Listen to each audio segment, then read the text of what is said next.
Shine at 61 degrees. You won't need that jacket this morning, but be prepared for all that fog. Live from KSAT 12, Good Morning San Antonio starts right now. Good morning to you. It is 6 a.m. on your Wednesday, February 21st. Thanks for joining us. We hope you had a good week so far. And this morning, not too cold, not too bad out there. But there's a little bit more fog out there than we saw yesterday. Mike is here with more on that, and hopefully we can steer clear of any major problems. Yes, and really, again, it depends on where you are. I mean, some spots there's hardly anything. I mean, you take a look at this picture right now over there at 10 at 410, and not much showing up. I saw a little bit of some damp roads coming into work, though, this morning, and just watch out for it, especially over the next couple of hours as we tend to get a lot thicker fog right around sunrise just after that. Gonzales, you got a lot of fog again, and that's just kind of confined that one little spot right there. And then you go just to the west of San Antonio, Castroville and Hondo, although both locations have actually improved a little bit over the past hour. Bernie Stage has dropped down somewhat, and the airport is not reporting anything right now. Actually, visibility has improved in all of the 4 reporting stations right here in town, as has New Braunfels. But again, we're not really out of the woods as of yet. A lot more fog down around Victoria, and then hints of it heading down 35 in toward Cotulla as well as Laredo. Temperatures.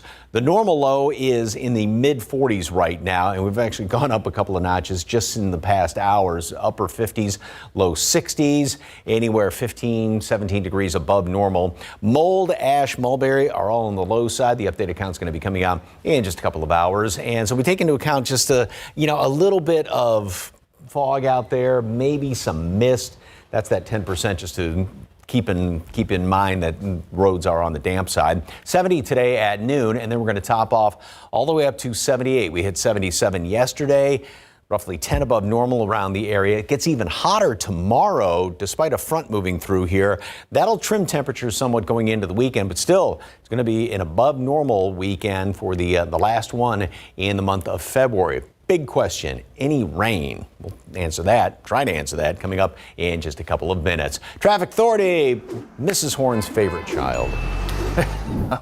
Got me on that one. All right, we have another incident on I-35 that we got to pass along to you. This time, it's northbound, and this is just coming out of downtown. We've got some flares and flashing lights here. It does appear that one lane on the right side is being blocked here along with the shoulder. So traffic is being forced out into that outside lane, and this is really starting to cause some backups. We're noticing a lot of slow traffic coming out of downtown and going north there along I-35. This is roughly from St. Mary's, North St. Mary's, which is right there, to Pine Street. You're going to be traveling about 25 miles per hour or less at this point because of that crash. So this is going to cause some significant delays as you cross over I-37 and 281 there and head towards, say, Walter Street. So that's the biggest issue we have out there right now. That crash at I-35 in Rittiman, that's cleared. Good news there, but now another incident on I-35. And we'll go back to TransGuide here real quick, and it's another one of those situations too where we got first responders, so you got to slow down. But just looking at the traffic flow, things are moving very slow just because of that crash. We're going to keep you updated on this, and if any other crashes come in, we'll let you know, guys. Thank you, Justin. New details this morning in the aftermath. Meanwhile, San Antonio police need your help finding these group of underage suspects accused of robbing an elderly woman on Valentine's Day.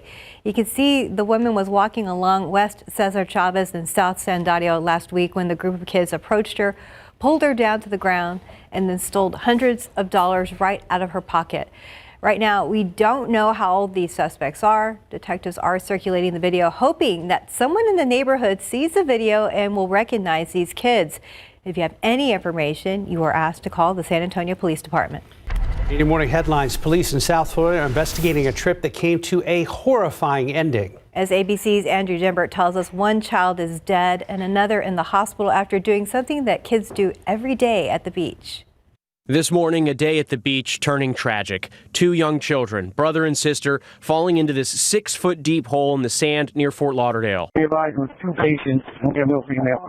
It was already out from Miltonberry. We can't see her. Both freed by first responders and rushed to the hospital, but the little girl later pronounced dead. A witness tells our Miami affiliate the girl was trapped under the sand for 15 minutes. I mean, you saw grown men digging with shovels and buckets, and nobody could find her. We've seen these incidents before. Back in 2022, 18-year-old Levi Caverly died at a beach in New Jersey after becoming trapped in a hole he dug with his sister, the 10-foot pit collapsing on both of them. The National Park Service recommends beachgoers avoid digging deeper than your knees when standing inside and always fill in any hole before leaving the beach. Back in Florida, the stunned community remembering that little girl. It's just heartbreaking that they were just playing harmlessly in the sand. Andrew Dimbert, ABC News, New York. In other headlines, President Joe Biden has canceled another $1.2 billion of student loan debt.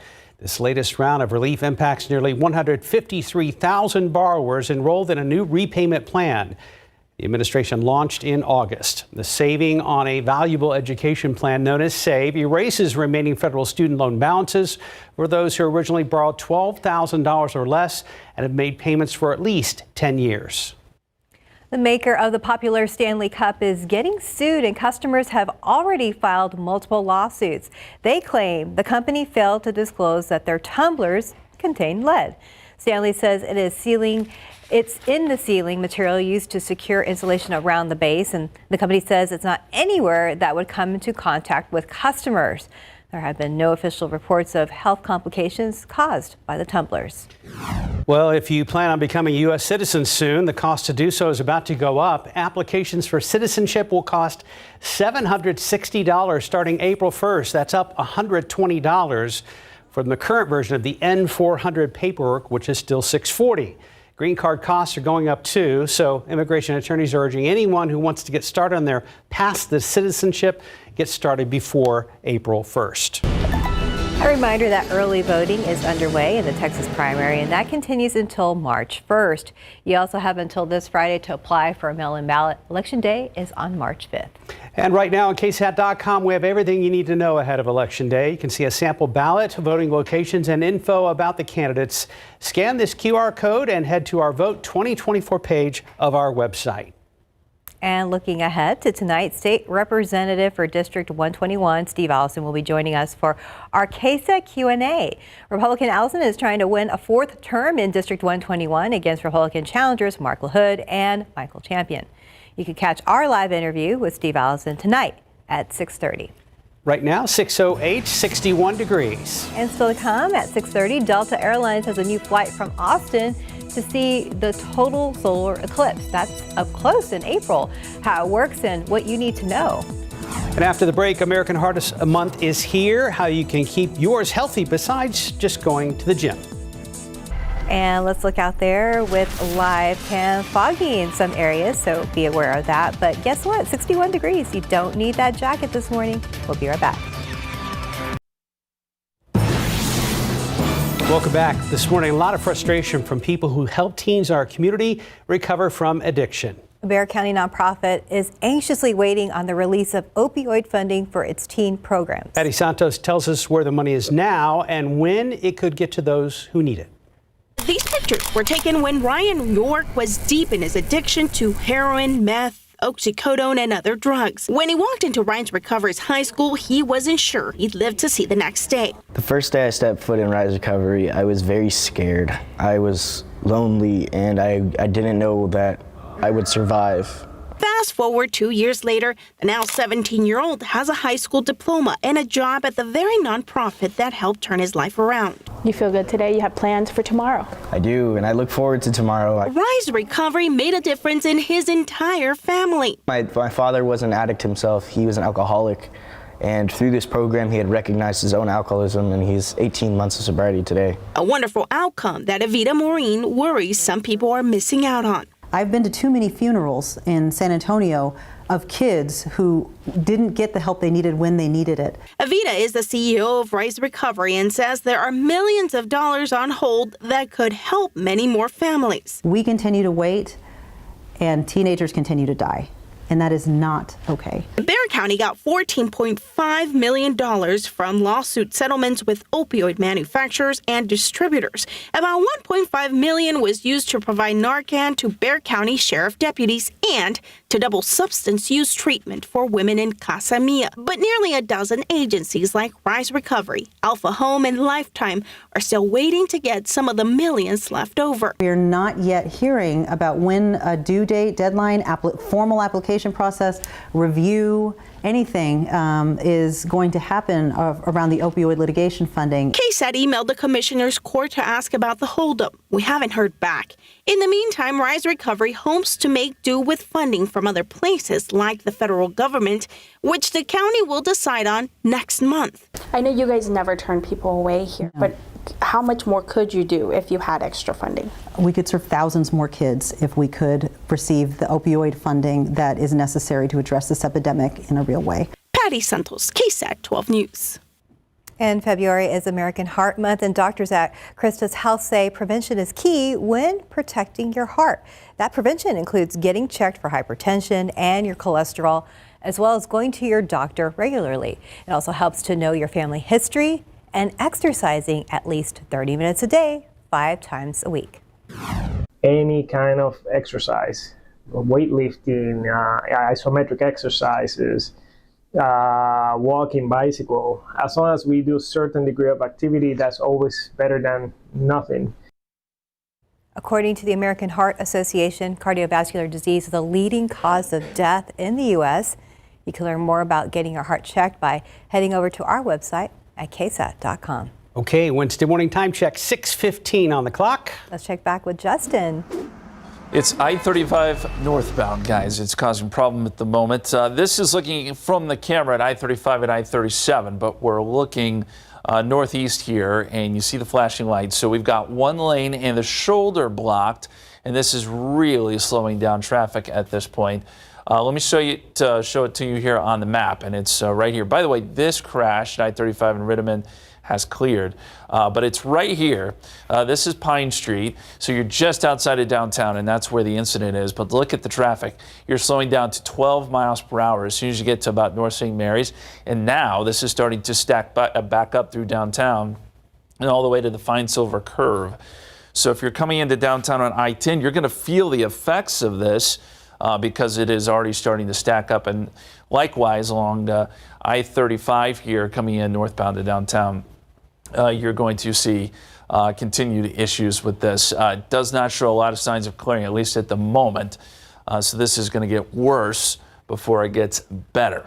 Just a heads up there. Let's take another look at it with TransGuide, and you see the flashing lights. And again, we've got one lane blocked with this crash, and that is the only crash being reported around town at the moment. But this is a big one because it's right near downtown, and we know that downtown already gets stacked up as it is, so this is going to cause insult to injury. Yes, it is. What a mess. All right, well, thanks for keeping tabs on that for us, Justin. One thing I haven't seen a lot of in any of those cameras around town proper is some of the fog. Go out on the bookends, and it's getting a little bit thicker, heading out 10, heading over on 90. So just kind of keep that in mind this morning. And then that doesn't mean we're not going to see fog warming up. We still can get some of it this morning. Temperatures upper 50s, low 60s. Fog, a little bit of mist. I saw some damp spots on the road, so watch it as you're heading on out. And then 78 for a high temperature today. It is going to be warm and humid today, and we've got one more day. It's getting even hotter than that coming in here tomorrow. So first of all, take a look outside right now, or this was from yesterday, and what a cool looking picture though, down around Mathis with the windmills right there and the sun coming up and that little layer of fog right down there, right along the ground. Very neat looking picture. And again, out there at 10 at 410, been keeping an eye on this all morning long. There's not a whole lot showing up. All right, we are very, very warm, staying well above normal as of right now. And we are going to be seeing, like I said, some of this fog to continue to kind of form up as we go into the next couple of hours. 3 miles visibility, Castroville, Hondo, and Gonzales is still holding at just a quarter-mile visibility. It was down to 0 at one point, and actually Castroville and Hondo have improved slightly, as has Bernie. We got a little bit of a breeze out there right now. No problem out in, like I said, San Antonio proper, down to the southeast, Victoria, a quarter mile as of right now. All right, looking ahead in the next, Climate Prediction Center, next 6 to 10 days, it is definitely showing things on the warm side to close out the month of February and starting off on March. And this is taking into account that we're going to be starting next week very, very warm. But there is a front that will move through by the middle portion of the week. This is kind of an overall average. Let me go back to this. And as far as that same time period, maybe leaning towards some rain, not anything that fantastic. Going into the first couple of days of March, the first week of March, then we are going to see temperatures, or at least the trend will be to be slightly above normal. And as far as any precipitation at that time, staying on the dry side. So after a nice wet start to the year, we don't have much in the form of rain coming up here anytime soon. Temperatures are going to stay pretty steady throughout the rest of the morning. Some fog, a little bit of that mist out there. And then we get up to 78 later on today, as I mentioned, with the sunshine, and it is going to be on the humid side. Again, the next few days, we will see the humidity drop off, which is nice, and that's going to be tomorrow. But what's interesting is, despite the front moving through here, we get hotter tomorrow. Then we drop down somewhat, not cold by any stretch over the weekend. Humidity is going to come right back in, though, to start off next week, along with some warmer temperatures. So today, again, we make it up to 78. The front comes through tomorrow. We get drier air. That heats up a lot more easily, and a wind coming in primarily out of the west. That downsloping wind also heats things up. So put those together, you get up to 84 tomorrow on the breezy side. A little bit breezy today. Windy on Friday, 72 for a high, closer to where we should be. Nice weekend, albeit it gets warmer Sunday, hot and humid Monday, Tuesday, and a front by Wednesday. It's interesting to see 84, though, in February. Yeah. But we know San Antonio. Mm-hmm. Thank you, Mike. Right now, 620, 61 degrees. Well, school districts across the country are struggling to find substitutes to cover classrooms when teachers call in sick or take days off. That's next in your GMA First Look. When your child has moderate to severe eczema, it's okay for them to show off. Show off their clearer skin and noticeably less itch with Dupixent. Because children 6 months and older with eczema have plenty of reasons to show off their skin. With Dupixent, the #1 prescribed biologic by dermatologists and allergists, they can stay ahead of their eczema. It helps block a key source of inflammation inside the body that can cause eczema to help heal your child's skin from within. Serious allergic reactions can occur that can be severe. Tell your doctor about new or worsening eye problems, such as eye pain or vision changes, including blurred vision, joint aches and pain, or a parasitic infection. Don't change or stop asthma medicines without talking to your doctor. Show off to the world. Ask your child's eczema specialist about Dupixent.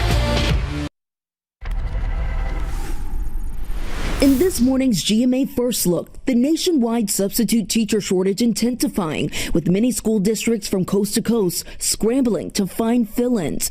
In some instances, again, a district that has 2,700 teachers, we may have as much as 300 teachers who are absent each day. While demand has traditionally exceeded supply for substitute teachers because of the pandemic, 20% of requests for fill-ins have gone unfilled. Many districts leaned on substitutes to help fill vacant teaching positions. Now, the pool of available subs shrinking for when teachers take days off. What we've seen post-pandemic is a strong increase in both vacancies and teacher absence, which means subs are teaching more than ever before. And coming up at 7 a.m., more from educators about what this shortage means. With your GMA First Look, I'm Morgan Norwood, ABC News, New York.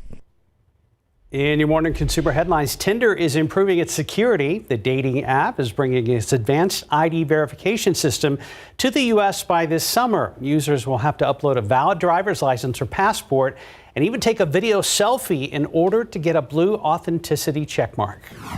Apple says it has good news for iPhone 15 owners. The company believes the device's battery has doubled the promised lifespan. So the announcement comes ahead of upcoming EU regulations assigning an energy grade for the phone's battery longevity. And Adobe is offering a new AI to chat with documents. The tool is designed to make information in long PDF files easier to find and understand. It can summarize, answer questions, and make recommendations. Pricing for the new AI assistant starts at $12.99 a month. And right now on KSAT.com, for those of you in the Northwest Bexar County, Bernie area, are you wondering when the new H-E-B near Fair Oaks Ranch is going to open? Well, we have an answer. H-E-B says it will open the store March 6th, 2 weeks from today. Customers can start ordering online for curbside or home delivery beginning March 4th. You can read more about this story on KSAT.com. The Fair Oaks H-E-B is located off of I-10 northwest of Dietz Elkhorn Road. I'm sure it'll be very busy. Oh, yeah, it will. Time now 6:26 and 61 degrees for now. Also busy the roads this morning, especially when we have delays and interruptions. Hero truck backing up there on the right shoulder at 35 and Interstate 37 in the southbound area. We'll be right back. Outside with live cam. All right, it's hump day, but we've got to get over the hump first. We've got fog in some parts of the areas. We take a live look at the airport. You see the lights of the terminals reflecting off that lower cloud base there. Here's the good news. For warm weather fans, it's 61 degrees. Yeah, nicer if you were tired of that cold weather. Hey, good morning. It is 6:30 and it is Wednesday, February 21st. Thanks for starting your morning with us, as always, right here on KSAT. Mike Ostrage is here with more on fog. And I live in northern Bexar County where there's a little bit more elevation. And man, it was definitely foggy in my part of town this morning. Yeah, and it seemed like it was thicker in a lot of spots earlier and kind of eased up somewhat. But we still have fog, especially heading off to the west and to the east. Now, this camera's a little out of focus right there, but you can see there's hardly anything over there at 410. Temperature right now stands at 62 degrees. Normal low is mid-40s, so anywhere 15, 17, 20 degrees above normal across the board. And this number has really gone up the dew point. And when those two are running neck and neck, you get dew point, or you get relative humidities well up into the 90s. But we do have a bit of a breeze out there. That's helping to prevent a lot of the fog from forming up. Castroville, Hondo's dropped down a little bit. You see in San Antonio proper in Bexar County, not much is showing up. Maybe some damp roads out there. Gonzales, a lot of very thick fog as well. Half-mile visibility as of right now. And those are really Rock Springs has now started to see some fog out there in Victoria as well. So we've still got to keep an eye on over the next couple of hours. Upper 50s, low 60s all around, way above normal across the board. And across the board, everything is on the low side as far as allergens. Updated count's going to come out later on this morning.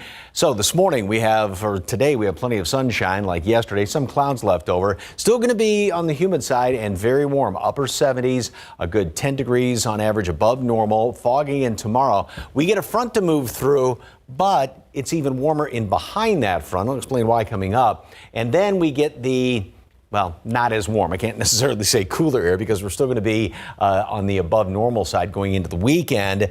And yes, jacket weather in the mornings and nice in the afternoon, albeit, like I said, above normal. Then next week starts off very hot and humid. We will lose the humidity tomorrow, but the humidity returns to start next week. But we've got a more potent front coming through by the middle part of next week. Talk about loving this warm weather. The gentleman to my right is a big fan of this. As you can see, not even wearing a coat this morning. Love it. Love it so much. Hey, we were just talking about the fact that it was on this date in 1996 that we had 100. So it could be worse. It is going to be warm, though, next couple days, as Mike said. Hey, really good news here. I-35 and I-37 near downtown. This has just cleared, so traffic is starting to return to posted speeds here. We're not seeing the brake lights like we were. Let me zoom in a little bit. This is still showing the crash, but it has cleared. So we can take this off the map, and we're starting to see speeds get better. So we still got to back to the fine silver curve, but notice this has gone from red to orange, so traffic speeding up here, and then you'll see the kind of the lag effect, but this will start to speed up as well, and we'll get this cleared out of downtown, which is fantastic. That's already a congested area as it is, so any addition to that always causes problems. We did get a crash reported here along Highway 87, just outside of 410. This is just west of China Grove. This is going eastbound, but it is causing some slowdowns here. That's on the far east side. And then a report of a stall along Highway 90. We're starting to see our normal slowdowns with that stall included. So that's going to be kind of slow going, coming inbound on Highway 90 out of Castroville. And one more look at TransGuide. Yeah, looking a lot better there at I-35. And let me put it on the rotator here. We can look at some other spots across the town. I-37 in Alamo Dome. Everyone's moving smoothly there. 37 at Salado Creek, no problems. And as Mike said, fog, for the most part, is kind of dissipated here across the city of San Antonio. Guys? Thank you, Justin. Top stories this morning. A 22-year-old is now in police custody after a traffic crash turned violent last month. This is what we know right now. It happened a little before 5 p.m. back on January 20th on the northeast side on Mid-Crown near Walsham Road. San Antonio police say a woman was trying to exchange information with Lamarie White after a crash when police say White pulled a gun, stuck his hand out of the window and started shooting at her. This morning, White is being charged with aggravated assault with a deadly weapon. Our coverage continues this morning on the tragic end of the search for a missing girl in East Texas. The case is now raising questions about the suspect's past and why he was not required to register as a sex offender. ABC's Lionel Moise explains what's next after investigators found the body of 11-year-old Audrey Cunningham. This morning, new questions about whether the death of an 11-year-old girl north of Houston could have been prevented as new details emerge about the suspect. The body of Audrey Cunningham was found in a local river yesterday after a 5-day search. Police say the river is one place the suspect, Don Stephen McDougal, told authorities he had recently been. My heart aches with this news, and I express with my deepest sympathies and condolences to everyone who knew, who cared for, and loved Audrey. Water levels had to be lowered so divers could reach Audrey's body. She was reported missing last Thursday after failing to catch her bus to school. Investigators say McDougal, a friend of Audrey's father who lived in a camper behind their home, promised to take her to the bus that morning, but refused to tell investigators what happened next. McDougal's criminal history includes more than a dozen arrests. Records show he was indicted for attempted indecency to a child stemming from an incident in 2007. That charge would have required him to register as a sex offender, but he was allowed to plead down to a lesser charge of child enticement, avoiding sex offender registration. McDougal was taken into custody on an unrelated charge last week. As authorities questioned him in recent days, Audrey's mother held on to hope that her girl would be found alive. Not a single person could say anything bad about her. She's not a bad child. She has so many opportunities ahead of her. An autopsy is now being performed to determine how Audrey died. McDougal could be facing capital murder charges. Lionel Moise, ABC News, New York. Happening today, a murder trial is set to begin for a man accused of stabbing and killing his brother at a birthday party back in 2021. Now, San Antonio police say they found Angel Nathan Gonzalez's brother Isaac Aguilar on a backyard patio with several stab wounds. Aguilar was taken to the hospital where he died from his injuries. Witnesses tell officers the brothers got into a heated argument and started pushing each other while the family tried to break it up. That's when Gonzalez stabbed him. Found guilty, Gonzalez faces 5 to 99 years or life in prison. Also in court, video of a head-on crash was played for a jury yesterday in the trial of a man accused of causing a drunk driving incident. Christopher Del Toro is accused of driving drunk, causing a crash that killed 44-year-old Jessica Brill in March of 2022. Prosecutors say Del Toro was twice the legal limit when he caused a head-on collision at the intersection of South Flores and Dickerson Avenue. This defendant, Christopher Del Toro, was traveling northbound up South Flores, swerved into her lane, clear over the yellow lines, the median, impacted, head-on collision at a high rate of speed. The defense countered back during opening arguments, saying that Brill wasn't wearing a seatbelt and may have been drinking as well that night. If found guilty, Del Toro faces 2 to 20 years in prison, but could face an increase in punishment due to prior convictions. There are still a lot of questions regarding the death of a Northside ISD 73-year-old teaching assistant. Alfred Jimenez, who everyone knew as Mr. Fred, died this past weekend after he was hurt in a classroom earlier this month. Now, NISD released a statement saying, quote, "The injury occurred while the employee was attempting to redirect a student. In the course of the interaction with the student, the employee fell to the floor and sustained a head injury." Now, we spoke with one woman who used to work at the same school as Mr. Fred, and she says working with special needs students is no easy task. On an everyday basis, you would be kicked, you would be spit on, you would be scratched, you would be punched, you would have to run after these children. How do you manage all that on a daily basis? Well, I don't work there anymore. Does that answer that question? And we have asked NISD for more information as to what led to Mr. Fred's death. They told us because they are still investigating what happened, they cannot share a police report from the incident. 6:39, 61 degrees. And here's a preview of what's up next on GMSA. My dad will play music all the time, and we call it cleanup music. That was Motown. When you heard that Motown song, you had to get up. How one man is helping the Alamo City keep its finger on the pulse of the local African American community. And welcome back. It is 6:42. So with a computer, microphone, and internet access, one man is helping San Antonio keep its finger on the pulse of the local African American community. He is the owner and voice of WSAN Radio, an online source of music, information, and entertainment. As Katrina Weber shows all of us, the daily broadcast originates from a hub of history.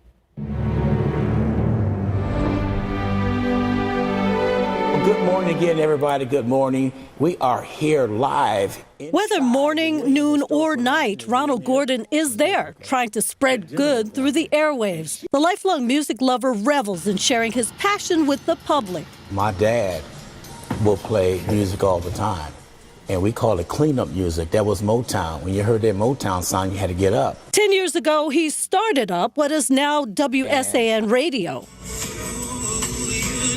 Among the music, it also offers motivation and messages targeting the African American community. Voting is mighty important. It's coming up March 5th, the primary voting. Gordon wasn't always this smooth of a talker. The Illinois native says he struggled with stuttering as a child. I mean, I was ashamed to talk. I got beat up. I was bullied. I was all that. Somehow, when he turned on a microphone, he found magic. He began working in his free time as a DJ at parties, then in regular radio, before going out on his own. These days, he has plenty of company, nearly 40,000 listeners. We just have fun, just messing with each other, because that's the family that we have and do things that we do. He also has help from people like Sharon Bell Moses, who host an entertainment segment. We have a bunch of fun. He's a big brother.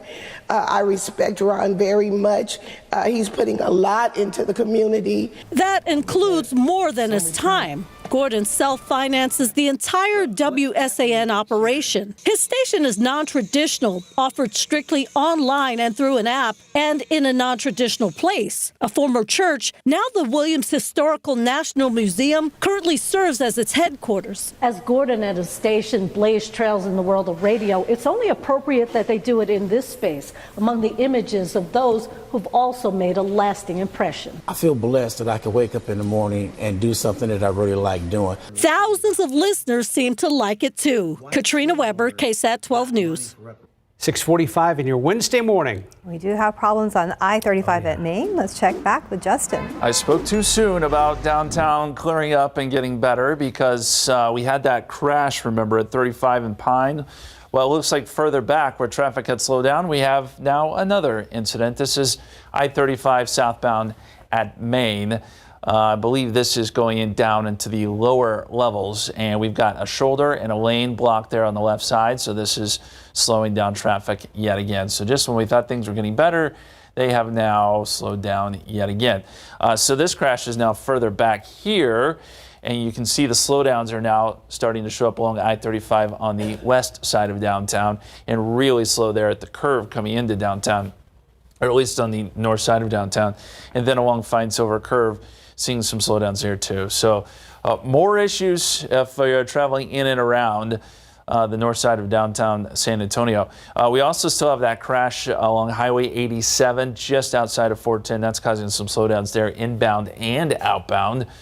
And then stall out on Highway 90, which is an area that already starts to stack up. This looks to be getting worse as well. This is inbound into San Antonio. So roads starting to become congested, but this is the main issue right now. 35 lower level downtown here, southbound at Main Street. and we'll keep an eye on that crash here for the next 30 minutes or so. Thank you, Justin. Well, don't forget KSAT is your eclipse authority for the total solar eclipse coming up in April. Delta Airlines is offering a special flight from Austin to Detroit, Michigan on April 8th to give people an up-close and personal view of the eclipse that the plane will have extra large windows. The flight is timed for the best chance of safely viewing the solar eclipse at its peak, spending as much time as possible directly in the path of totality. Delta says it has 5 additional routes the same day that will also serve up good chances to see the eclipse in the air. So David was talking about that yesterday. He said the seats are kind of expensive now. And then we checked back and we didn't find any seats available. So I think Southwest is doing the same thing because they're flying out of Dallas with the same kind of idea. But this one flies in the path. Well, in between Houston, Austin, and San Antonio, I mean, there's going to be hundreds of flights that are kind of going through that path of totality that day. And it's primarily just it just skims the western edge of San Antonio and starts down and goes up almost to the northeast. So yeah, right in that path going up. Houston would be partial eclipse, yes. Right, but what I meant was flights from Houston, say, westward. Oh, yes, and then maybe getting into it. Yeah, I haven't read up enough about it, what it looks like from a plane, but I would imagine it's pretty cool looking. So up close. And everybody's going to have to wear glasses on the plane too, I would imagine. I mean, depending on if you're in and out of totality. So, which brings up the point too. Even though we have a total eclipse in parts of the area, as it is becoming a partial eclipse, you gotta wear those solar eclipse glasses. 47 days from today on April the 8th, and everyone in the U.S. is going to see a little bit of the eclipse. We are the lucky ones here on the northwest side of town, and then heading on, obviously, into portions of the hill country where a lot of folks from all around the world are going to be gathering to witness the eclipse. You know what the one fly in the ointment could be? The weather that day. So hopefully that cooperates. Yes, Justin's got his fingers crossed over there. So we got our whole plan in place for that. Speaking of eclipses and the moon, which obviously plays a big part in that, great picture of the waxing gibbous moon. It's going to be full on Saturday. Thank you for that picture, Oscar. All right, out there, it almost looks like, I know the picture's still out of focus. It almost looks like it's gotten a little bit murkier off in the distance right there. Castroville, 1.5 miles visibility at Hondo, and still just a half mile there at Gonzales. In the city proper, not bad. You get some more fog heading out there in toward the hill country on I-10. Rock Springs is now down to just a 1/4 mile visibility as of right now. So we'll be dealing with this for the next couple of hours. Temperatures are going to be staying steady this morning. A little bit of mist as well. Saw some damp spots on the roads this morning. 70 at noon and then 78 for a high temperature later on today. So here's what's going on as far as the upper level steering winds. We had that nice cool shot over the weekend, and now this ridge has built back on in here. We get more moisture coming in from the Gulf of Mexico, and this is why things are heating up. Now we do get a little bit of a front coming on through here tomorrow. It's more of a Pacific front, so it's going to pull in some drier air. We have surface winds out of the west. That's going to heat things up in behind that front. Then we get not as warm a air coming on in here. We're still going to be above normal. Good looking weekend though, and we'll have some pleasantly cool mornings and then warm in the afternoon. However, heat's going to build right back in here Sunday into the first part of next week, and we will have then another actual pretty good front. Notice how these upper level wind lines are coming more out of the northwest and out of the north, and we get some of this cooler air coming on in here for Wednesday and then the latter portion of the week. So 78 degrees today, and then we're going to make it up to 84 tomorrow. That's going to be the latest that we have hit 80 degrees since way back in 2010, when we didn't hit it until coming into the first week of March, believe it or not. I would have thought we would have hit it a lot sooner than that at some point. But anyway, we will drop down Friday, Saturday, more heat and humidity coming in the first part of next week prior to that next front. Nice weekend, though. Yeah, nice looking weekend. On the warm side of normal, though, but not anything too outrageous. All right. Thank you, Mike. 6:51, 61 degrees. It is Cancer Prevention Month, and while the number of patients has gone up, the number of deadly cases has dropped. We're going to look at why tomorrow on GMSA. Outside with Live Cam. Thanks for starting your day with us here on GMSA and KSAT 12. We're going to wrap things up after the break. Welcome back. We have a new crash now coming in at 410 and Jackson Keller. It's here on the shoulder and taking up one lane, so folks are having to move over a lane here, and this is now starting to cause some big backups. This is going eastbound on 410 at Jackson Keller. We're starting to see things stack back to Interstate 10, so that is right there, and you see the slowdowns now past Interstate 10, so that's going to be a problem here for the next, I'd say, half hour or so. You'll want to avoid that area if you can. We also had some crashes here along I-35. They're clearing, but the backup is significant all the way through downtown along I-35 coming inbound, so that's a big problem as well. Mike. A lot of low clouds hanging around here, some fog around the area. Nothing here in town proper. Watch out for a couple of damp spots on the roads, though. And over there heading toward Hondo and then off to the east, that's where some of the thickest fog is right now, going up in toward Rock Springs as well. 50s, 60s, we are averaging 15 degrees above normal right now. 78 for high temperature. More sunshine today, bit of a breeze today. Tomorrow, 84, although the humidity will be dropping in the afternoon.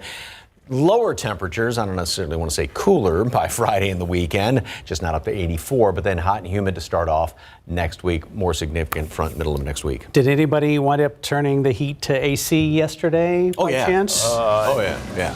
I heard it did happen. I heard it kick on last night. Not yet. Not yet. But we will. Have a good day, guys.